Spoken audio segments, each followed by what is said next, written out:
As the Audrain Newport Concours Motor Week ended, there were many winners that didn't get a trophy, but they were appreciated.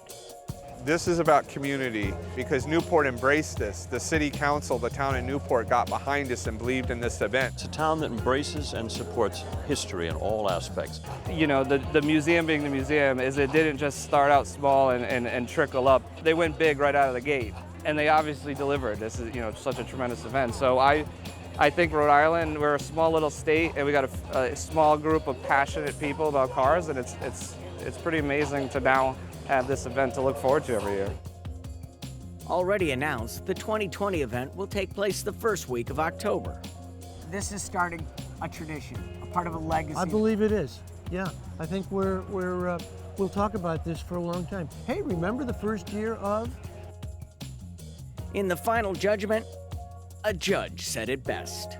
If I'm invited, I will certainly come. Who would miss an experience like this?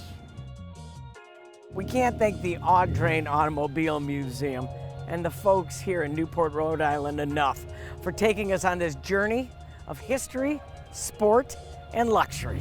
And in the words of Cornelius Vanderbilt, stay driven, my friends.